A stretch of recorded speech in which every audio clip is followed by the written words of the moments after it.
Perkenalkan, nama saya Yoga Jaya Andriansa, saya dari Manajemen Universitas Wisnu-Wardana Malang.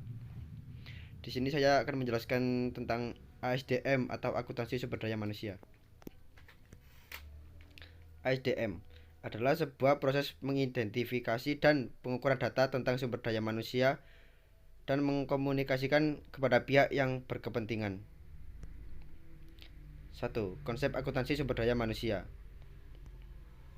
Dalam pengertian harfiah, akuntansi sumber daya manusia berarti akuntansi untuk manusia sebagai suatu sumber daya organisasional.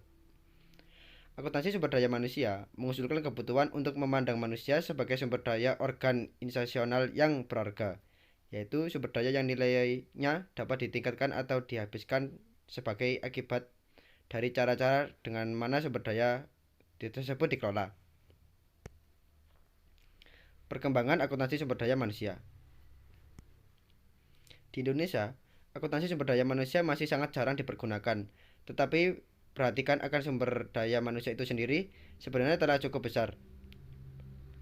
Pentingnya sumber daya manusia dalam meningkatkan kinerja perusahaan juga dibuktikan dengan pernyataan beberapa pimpinan perusahaan, seperti misalnya Parwati Suardjaja, Presiden Direktur PT Bank OSBC NISP, yang menyatakan bahwa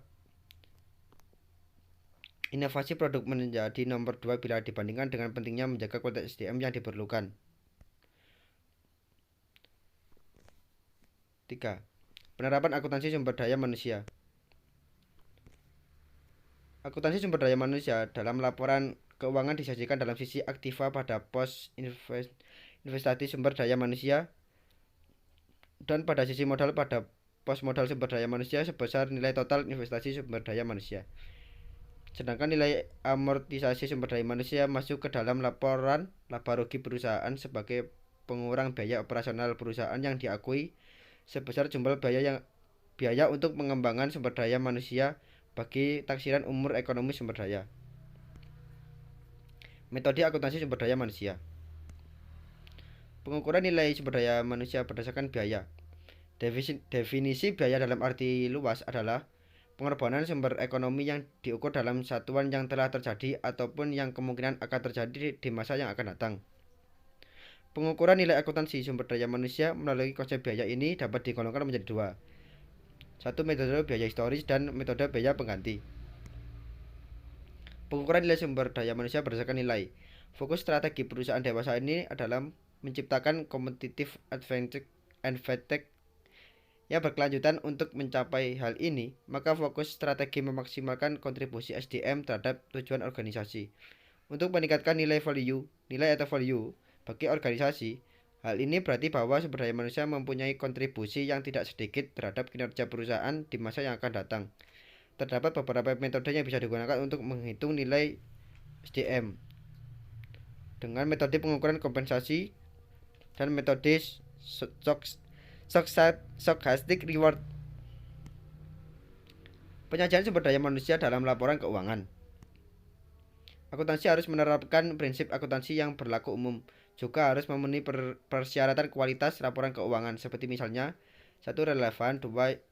Understandability, 3. Verifiability, 3. Timeline, 4. Comparability,